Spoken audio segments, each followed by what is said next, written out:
create our own personal brand which helps someone to success, what would be that for you?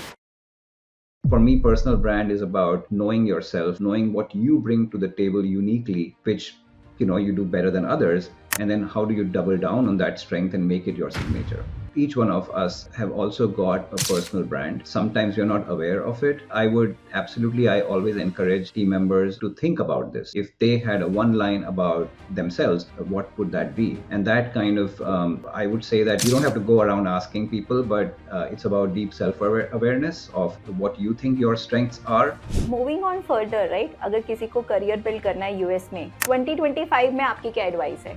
I would say that, like, what's the bigger picture that you are trying to go after? The best way to come to the US through your organization, like work in a multinational organization, and career progression is part of the deal there. Breaking the old pattern, right? What do you mean? Is it about system process transformation, or it's even more than that? It's about the overall mindset of being open to dismantle your own mental models. To dismantle it is like two things, right? One is that it tells you that you got to keep upskilling and not rely on your old skills. And number two is also it teaches you about humility, right? Not attaching yourself with past success.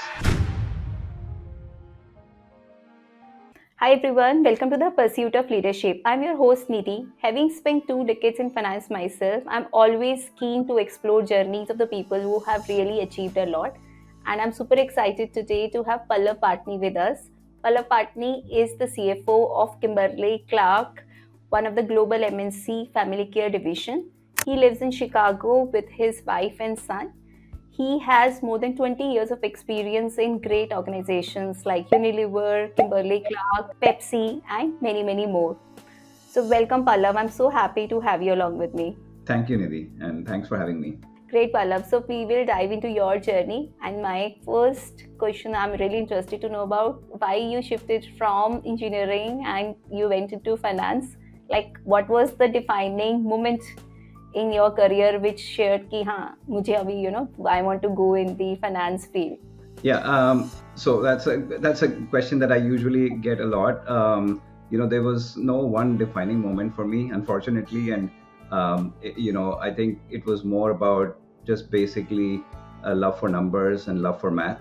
I jokingly always say that my relationship with finance is like the arranged marriage system in India, where you take a leap of faith based on several factors, and then you hope things will work out.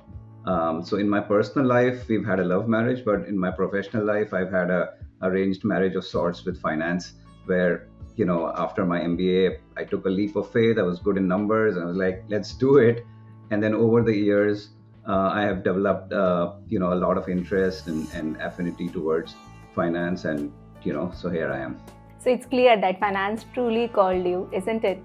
So could you tell us about your professional journey, like leading up to becoming the CFO in this large company in US, if you can share with us? Yeah, sure. So look, I started my career in Unilever. Before that, like 2/3 of my career, I've spent my foundational years in India. So I started my career with Unilever. And Unilever, as you know, you've been there as well. It's called a second alma mater for a lot of young professionals. It's an institution by itself. So had a great foundational years there, and then I moved to PepsiCo, where I spent more than a decade, again in India. And PepsiCo, every professional usually has an anchor organization where they spend a lot of time and learn a lot. For me, that was PepsiCo.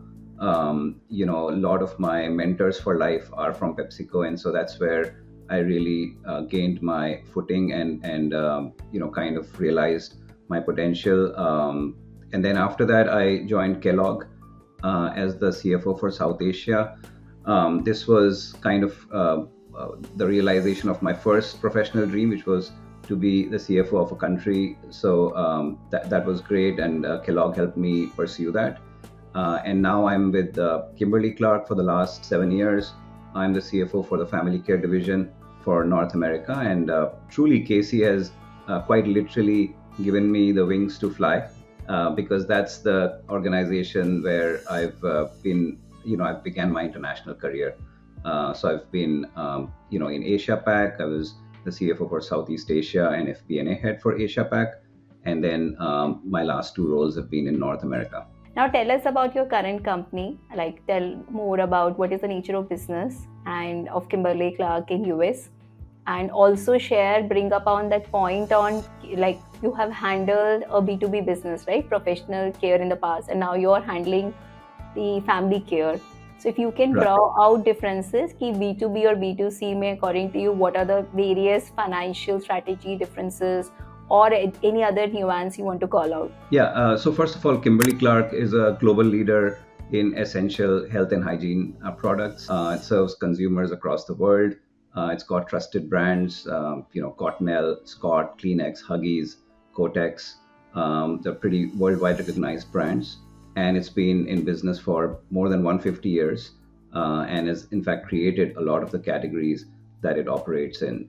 As far as your second question is concerned on B2C, B2B, my first exposure to B2B came in, my Kimberly-Clark professional experience. And, the entire, I would say, go-to-market is one differentiating factor, one big differentiating factor between B2B businesses and B2C businesses, and so in a B2C business, the consumer that you're serving is a key decision maker for the purchase of your products. In a B2B business, there are several stakeholders who are kind of critical to the decision making. So think about if you're selling your products into an office building, there is the end user that uses that office premises. There is a building management or a facilities management company. And so there's a group purchasing organization at times. There are distributors who play critical roles in those decisions. So your entire go-to-market and pricing strategy is kind of very different from what you would do in a B2C setup. And so finance function, as they partner with the business, need to be aware of those nuances and support accordingly. Pallav, आपको नहीं लगता कि like example in mostly in India, so our focus would be कि कैसे grow करना है, how do we really grow the market or even market share or penetration, while we go there in US, the focus is more on ensuring that shareholder returns or ensuring the risk or ensuring that status quo is maintained. Like, do you see that's the kind of trend or it's not the case? Partly it is true. I mean, a lot of the categories that you work in, especially in CPG industry, in Asia, there are still low penetration categories. So you got to grow penetration there. In the West, in North America, some of those are already highly penetrated categories. And then, therefore, in order to grow, you got to grow consumption or frequency. So those are some of the category-wise nuances which are there. But I would say that there are pockets of growth. For example, even in Western markets, there are subcategories that are growing faster than others. There are channels that are growing faster than others. E-commerce is one of them. So there are always pockets of growth that you can go after. It's just that, those pockets might be different in an Asian setup versus a Western setup. So do you seeing more of a volume growth or value growth, or how do you really focus on? Yeah, it's always a combination. Revenue growth management is a big lever, as we know, in all markets, not just developed markets, but developing markets as well. But yes, I mean, broadly speaking, there would be a lot of developing markets where volume growth will be one of the primary drivers. Whereas in the developed markets, it'll be a combination of volume growth and a lot of revenue growth management levers as well. And since now you are in the family care business, like how much e-commerce has evolved, right, in US versus India? Do you see there is a significant difference, or it is more or less now same? India is catching up. Yeah, I mean, I see definitely e-commerce catching up extremely fast in emerging markets, developing markets. India, I was there in India, a few years back, and again, e-commerce used to be, let's say, between 5 to 10% of our business at that time. It used to be one of the fastest growth drivers, and now, the same trend is there. A similar trend is there in US, even though the percentage of business is higher. but it's one of the fastest growing channels even here. So I think that's a common phenomena, and that's an area where the Asian economies might catch up faster, simply because the barriers to growth are lower, and you can scale up very fast on e-commerce. And obviously, COVID-19 kind of accelerated that even further across the world. Pallav, अब आप बताइए, आपने पूरा अभी पहले India में आपने बहुत साल काम किया, now you went to then Singapore, उसके बाद now you are in North America, तो आपने कितना कल्चरल शिफ्ट देखा है और अपना स्टाइल को कैसे अडॉप्ट किया है? Yeah, I think that's one of the joys and also challenges of working in different geographies. And what I've realized is that absolutely your core style remains the same, but the nuances of that keep changing. You got to continue to tweak your style as you go forward. I think in India I was much more informal, but also much more direct. When you go to Asia, you got to make sure that you are catering to the sentiments of the team members who are there in a way that they're used to. So for example, you would not want to give critical feedback to somebody in a wide people setting. You want to criticize in private, you want to compliment in public. This is great advice that one of my team members gave to me in North America as well. Sometimes we think that our leadership style is authentic and we can say what we want to say even in a wider setting, but that those are kind of some of the nuances that you keep picking up as you evolve your leadership style. Also in Asia, we're like very work focused when it comes to our conversations. We don't really talk a lot about the environment in general, like how are we doing family wise, etc. And that's something that I've also kind of learned to deal with in terms of it's not just about work, it's about how your team member is doing and things like that. So those are kind of small nuances that you pick up.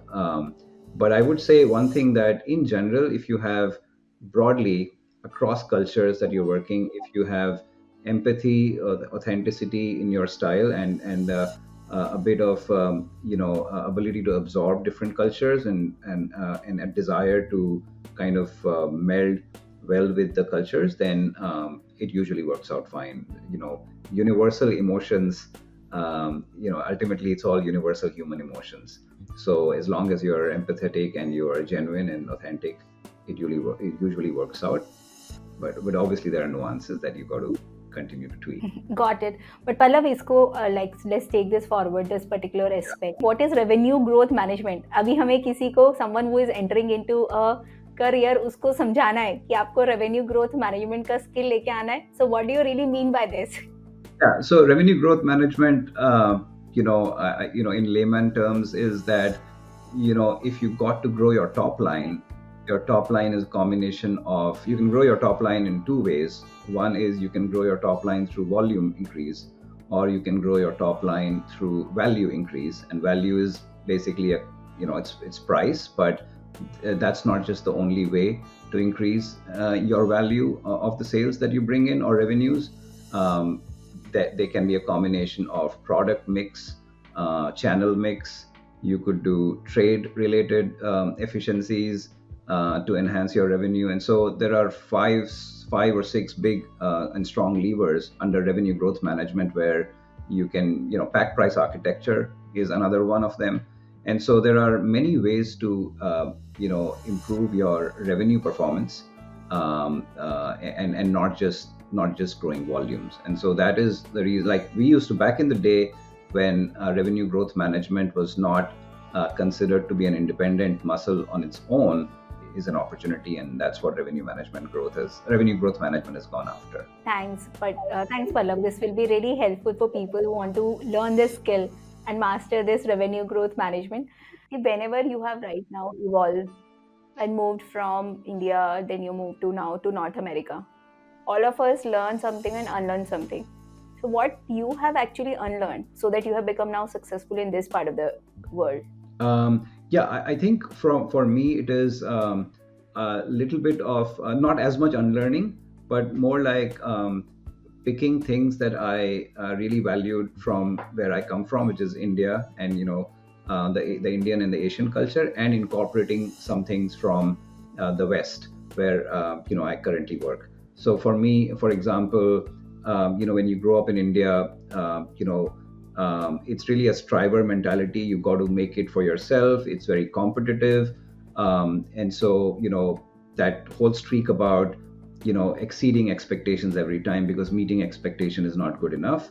So the entire striver mentality that we all grow up in Asia, I think that's something that I've had. I wouldn't say that I've unlearned that, but there are a lot of things that I have also tweaked and reduced in intensity. And things like, we are really focused on work. We are defined by our work, whereas in the West, there are, like, work is an aspect of your personality, but it's not the entire personality. And so I've tried to incorporate that aspect, which I really like here, which is that you got to have passions and interests, and you got to pursue your interests with as much passion as you pursue your work, and you're not just defined by your work. Second is communication. Communication is really an art form. Here in the US, there is a lot of stress on simplifying the complex, right? We deal with, like, as CFOs, we deal with numbers. We've got to tell our stories in numbers. The stories can be really complex if you do not pay attention to the audience that you're communicating it to. So simplifying that, refining it, is very, very important. And that's something that I would say I was not paying as much attention when I was in the East, right? So that's something that I'm picking up and learning, and I feel that it's pretty powerful. At times, it can also distract you from the real work. So that, I would say, is the con. But I would say, in the large part, it is important. A truth well told is better than the truth itself, as they say. So I think that's the second one. The third one, I would say, is just collaborating with people, and that's something that I would say you got to pay a lot more attention to, accommodating a lot of views and perspectives. In India, I would say my style was a little bit more authoritative, and I've become more and more collaborative and, in a way, democratic in my approach. And I feel that I've gained as a leader. That's like part of my growth and my journey, that I truly value perspectives from, when it comes to my own team, versus what I used to do. So that's kind of helped me a lot as well. तो आपने वो वाला फंडा नहीं छोड़ा. India में we have this ना concept of जुगाड़ करके solution लगाना. Did you unlearn that part or not? No, I want to talk about that. I think it's a great point that you raised, because in India, or in parts of Asia, we are told to get like, the whole thing is about, if you're not able to get results like this, try something else. Sometimes it's highly innovative, and you might not follow the process to the T. You try to get ahead, and so that's basically the whole striver mentality that I was talking about. In the West, it is very process and structure driven. Yes, there is obviously space for innovation, but it is largely process and structure driven. You want to follow a certain process, and sometimes that could feel like, hey, it's slow versus what we saw in the East. But like I said, it's got its advantages and disadvantages. At the end of the day, you can't run, from my perspective, you can't run a $1 billion business with processes of a $50 million business. But at the same time, if you want to grow, then you got to have, that, like, kind of jugaad mentality, or let's say, ability to get your results by making some processes lighter than what they are. So yeah, that's also an interesting nuance. Moving on further, right? अगर किसी को career build करना है US में, 2025 में आपकी क्या advice है? Specifically, I would ask them, like, there are a lot of my colleagues who reach out to me for their siblings or their sons and daughters, on, like, hey, they're young and they want to make a career in US or something like that. I'm obviously no expert. I've spent 3 years in the US, but I would say that I would always ask them, whenever I talk to them, is like what's the bigger picture that you are trying to go after? Are you trying to come to the US or to the West in general to build a good quality of life for you and your family? Is that the main criteria? Or is it that you want to have a global perspective and you worked in some parts of the world and now you want to work in the US or in the West and then go back to Asia? Like, is this part of a global career progression? Or is it part of, I want to go into the West and settle in the West because there is a certain quality of life that I aspire for? So it really depends upon that. And I would say that, the best way to come to the US, especially I can talk about finance or business in general, is the best way to come is through your organization, like work in a multinational organization, and career progression is part of the deal there. So if you're doing well in a particular country, you will always get opportunities to work globally in a global organization. That's, I would say, the most popular route. Um, but yeah, like I said, a lot of pros, a lot of pros and cons in that. I and my family have absolutely enjoyed the pros and the benefits of that. I My main purpose of coming to the US was, it was part of a logical career progression for me. I worked in global multinational organizations.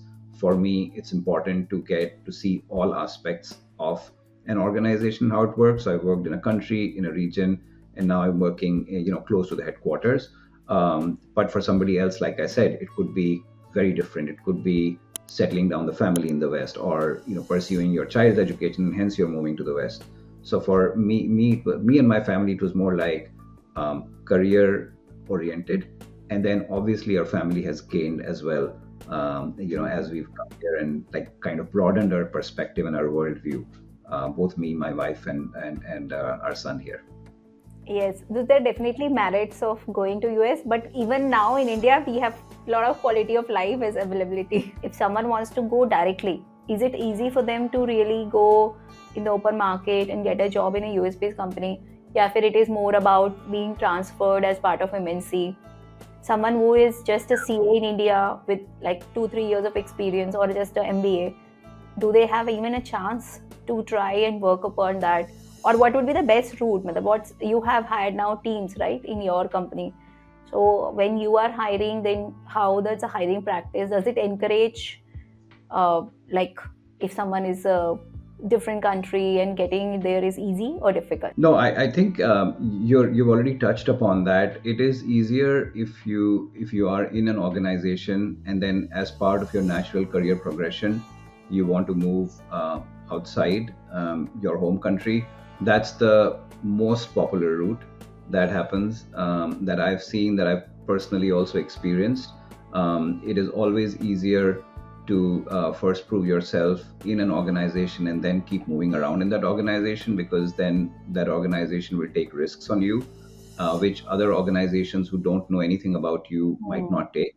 But it's not impossible to find opportunities directly in the US or in the West as well.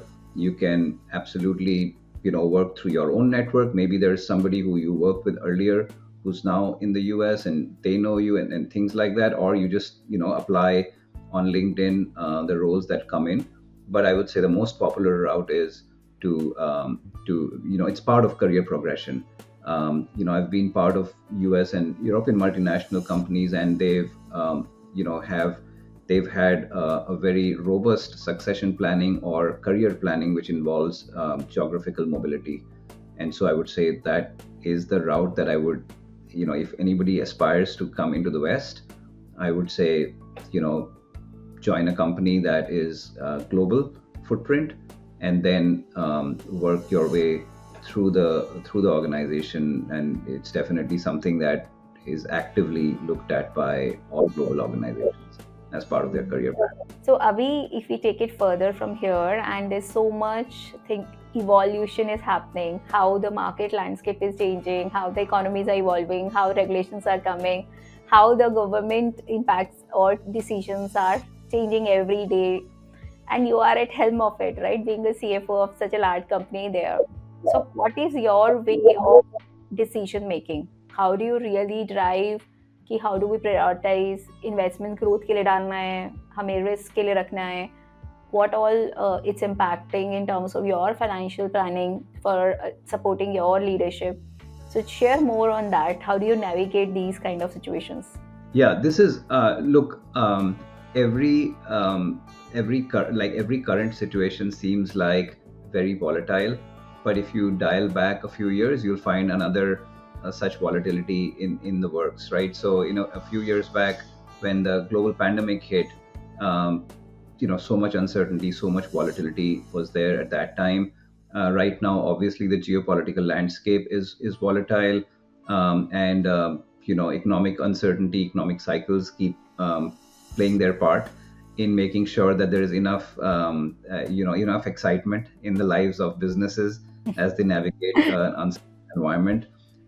If you recall, a few years back, VUCA used to be a term that was heavily used. Nothing has changed. It still remains volatile, uncertain. And so I would say that businesses have to develop the knack of working through, like, there's not one scenario that you always plan for only. You've got a plan B, plan C, plan D that works. A lot of sensitivity analysis, things that could operate in a different way versus plan. We are always working through kind of different scenarios, different possibilities, and like that's not changed.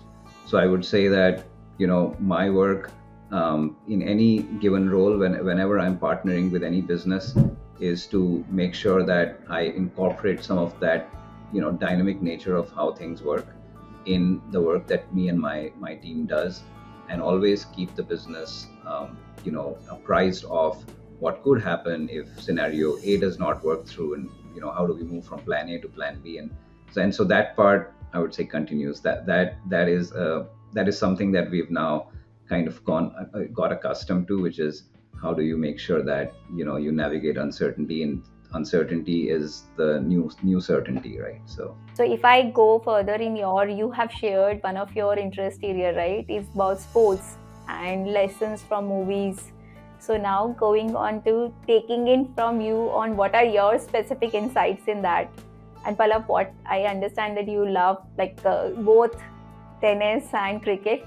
So tell us some of the leadership lessons or something which you have, what has really caught up for you. Yeah, I'm somebody who gets easily inspired. I get inspired from what I see in the world of sport. I get inspired when I see some great movies, listen to great music, or interact with, inspiring individuals. So I take inspiration easily, and so from my perspective, I've really grown up watching a lot of tennis, and so I've grown up watching role models and legends in that world. A lot of good lessons I've kind of learned. I don't know whether I've been able to incorporate all of them, but I've really learned a lot from those.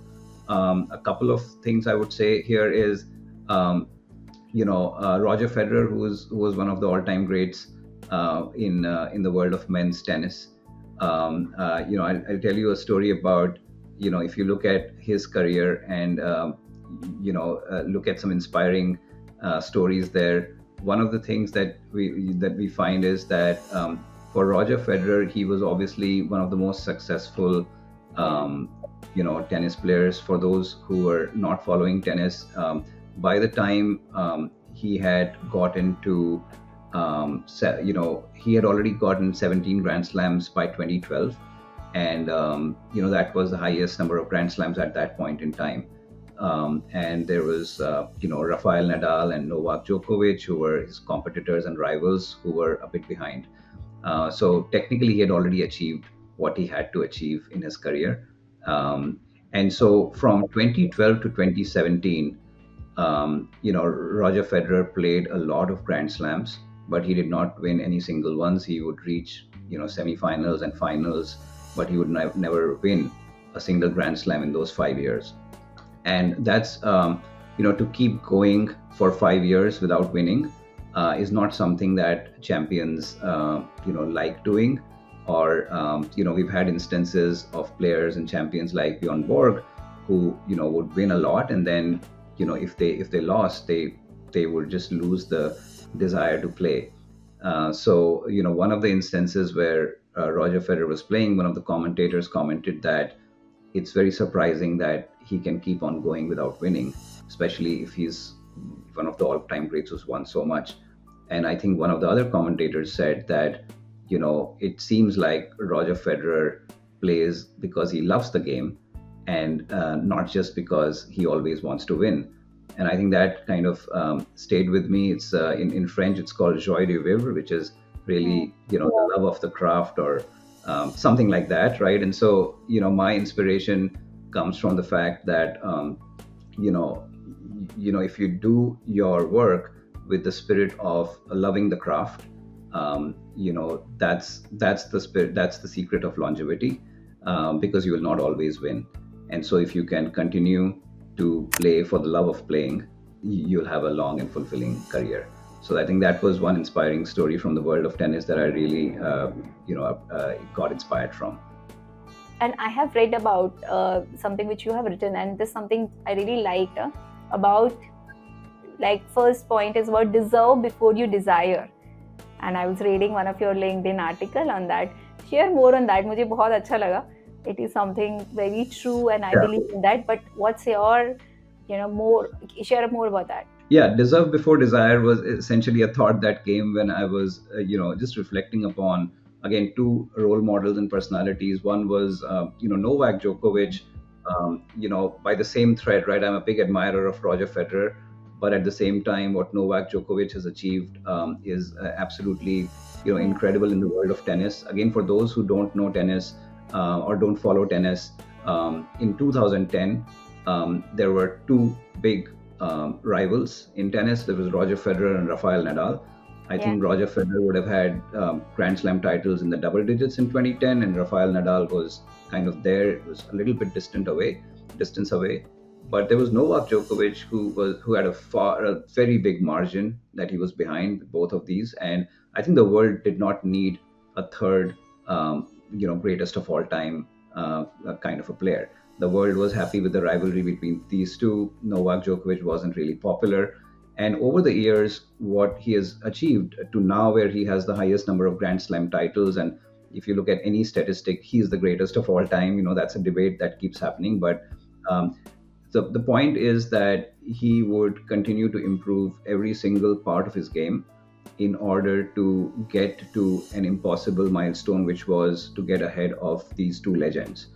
So that was one aspect of deserve before you desire, the amount of work that he has done on every single portion of his game in order to be, be in the position that he is in.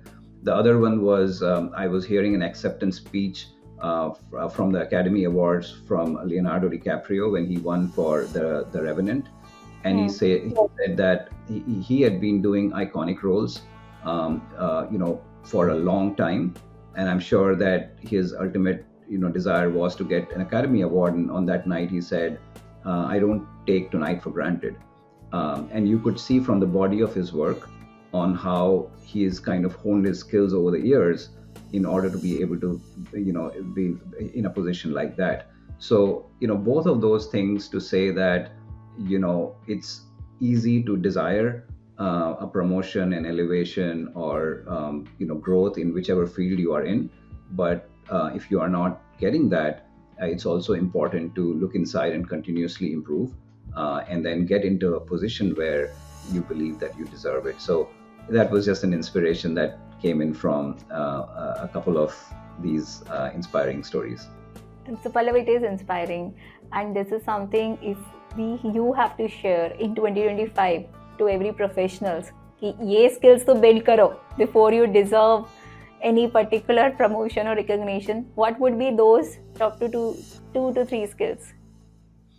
Yeah, I would say there's obviously a list of skills that I can talk about. But the first thing that I would tell any young professional joining is that, if they are able to find how they fit into the puzzle, so if they're doing a particular role, how that fits into the bigger picture, if they're able to connect that, then a lot of the great work that, kind of follows that. So as an example, I would say, again, I'm a believer in stories. So there is this story about, there are three stone cutters, right? And there is a passerby who's passing across those stone cutters, and he asks one of them, "What do you do?" And he says, I cut stones." He goes to the other one, same response. He goes to the third one, he says, "What are you doing?" And he says, "I'm building a cathedral."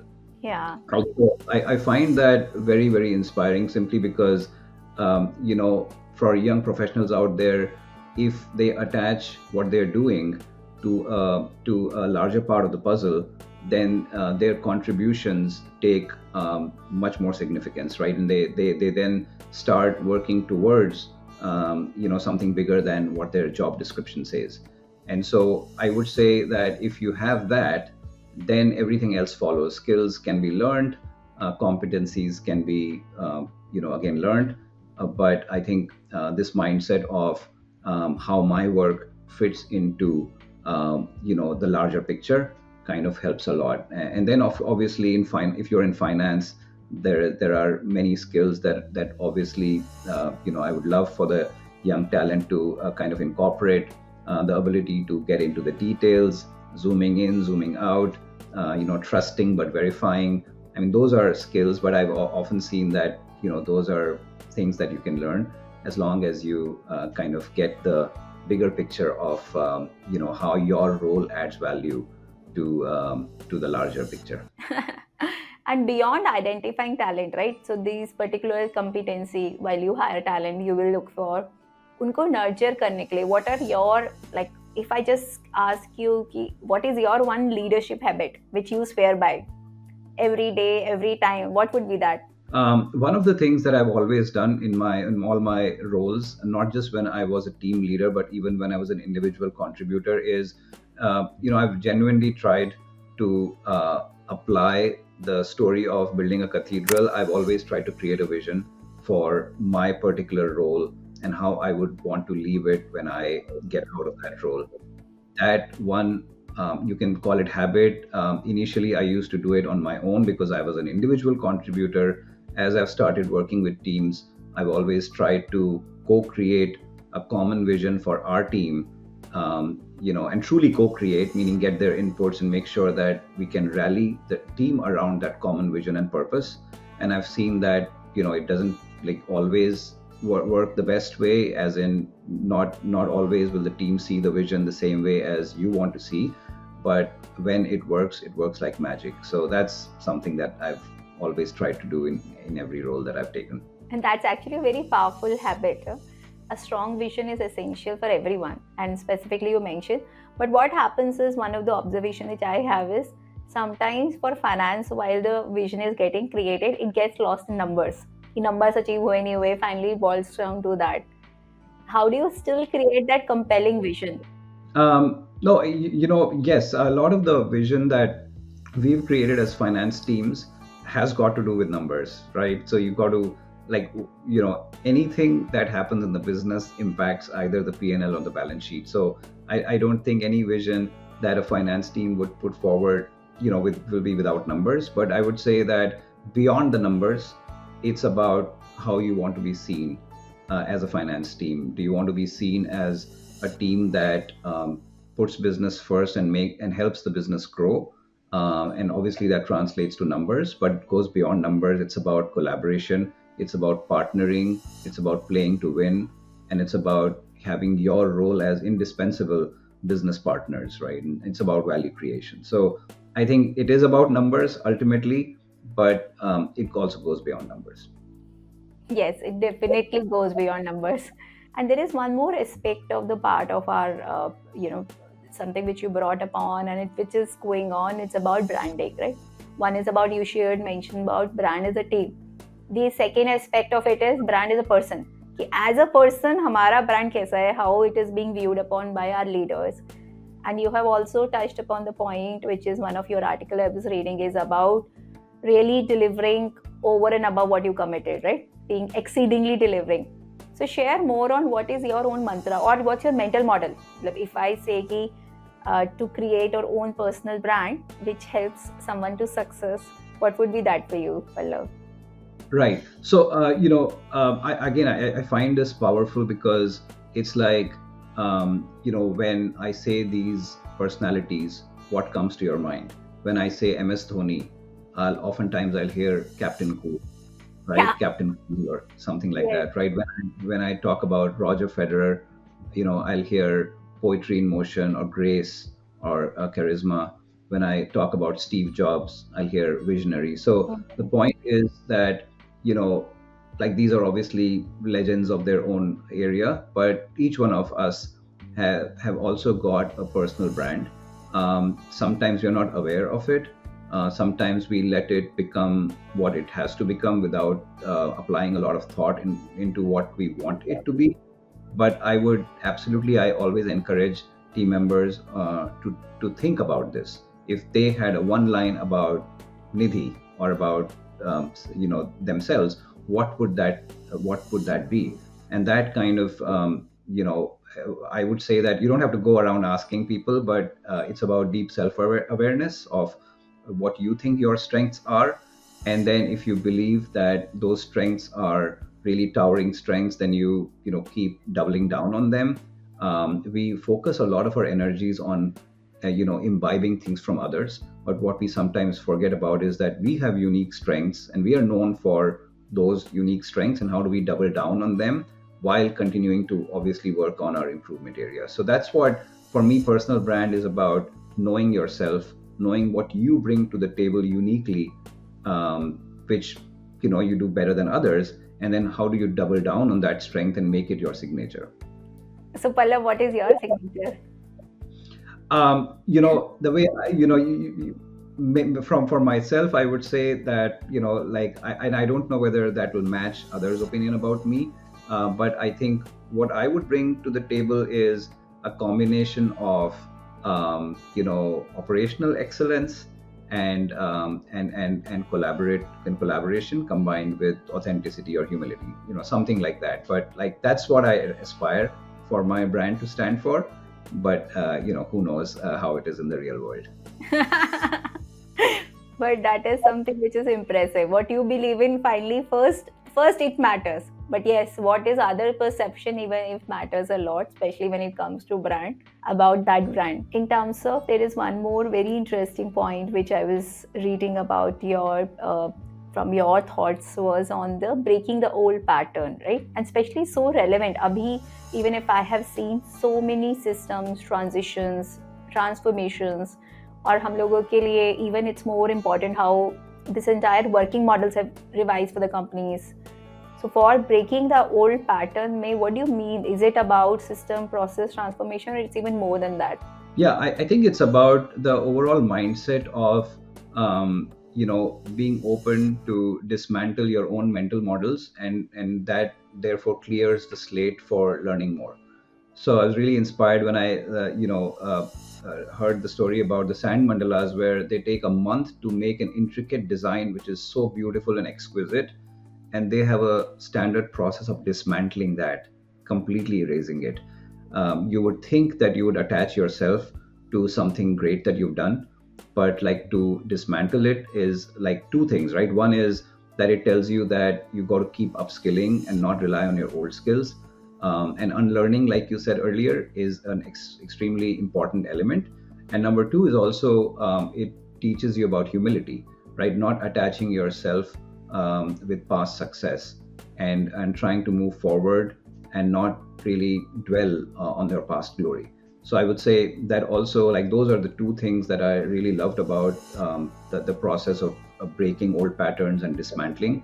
Again, a short story I'd heard in a conference where I had gone, and there was a global leader who was asked this question of, "Hey, you are so successful, you're a leader of a global organization. How do you stay humble?" And his response was that, in my belief, there are only two kinds of people: humble and yet to be humbled. Right. And so while the response was in a lighter vein, I think the reality of it is that a lot of times we attribute our success to only our abilities, whereas a lot of factors need to come together for success, including good fortune as well. And so humility is a key aspect of leadership, and I think the article about breaking old patterns is also about not attaching yourself with success too much. Some really profound insights, Pallav. So now there is some fun questions for you. Are you ready for a rapid fire? Whatever comes to your mind, you have to answer on that. Sure, I'll try my best. Great, excellent. So I'll ask, favorite sports quote? MS Dhoni, focus on the process. Tennis or cricket? Tennis. Favorite holiday destination? New Zealand. A place or where you would want to hide if some meeting has gone really bad? In my office, in my home office, by cutting off the camera. Your guilty pleasure after a tough quarter? Watching slapstick comedies. A book which you swear by? The Power of Now by Eckhart Tolle. And a very interesting movie which you really like? I love Jo Jeeta Wohi Sikandar. It's an Indian movie. And why? I just the one is I'm a big fan of sport movies, and it was one of the best made sport movies of that time. Absolutely amazing story of an underdog. That is true. Favorite productivity hack? Standard to-do lists. Go-to leadership style? Humility and collaboration. Your worst boss? Don't want to repeat. I don't want to repeat. That's excellent, man. So if you could go back to your 30-year-old self, what would you say? I would say, take up meditation sooner, and I would say yes to things more, which is something that I've learned from my wife. How do you manage your stress? Meditation and listening to music. And what excites you more about finance? The immense possibilities, how we can add value to the business, especially in this new world today where a lot of our routine tasks can be performed through various technology interventions. So I'm really excited about the possibility of how we can impact the business. And what is that one professional failure or misstep you don't want to repeat? It happened very early in my career, and it was because I did not ask the right questions, or my conviction was not strong enough to continue to persist with my questions. So my biggest learning is trusting and verifying. Got it. One is the most underrated skill according to you? For leaders, I would say most underrated skill is how they build alignment and take others along with them. And what's the one word your colleagues will say about you? Demanding. And one word your friends will describe you? Reliable. Excellent. What would be your closing message or advice to everyone who is listening and watching? Yeah, I mean, no particular kind of closing inspirational thought or anything like that. I would just say that success and happiness are both important, and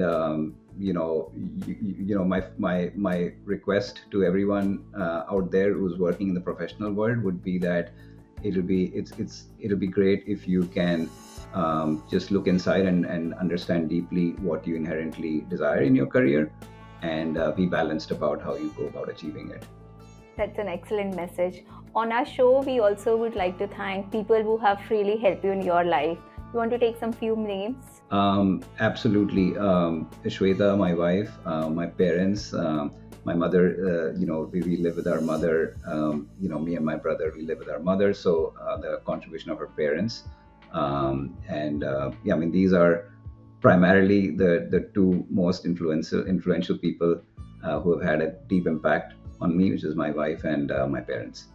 Great. My hats off to your parents and to your wife, Shweta, for helping you to become such great, successful person you are. And Pallav, I have learned a lot from you in last 45 minutes and so, and learning about specifically your lessons from sports and how you have really evolved as a leader and thriving now in North America. Some of the really great lessons on that. So thank you so much for sharing your inputs, and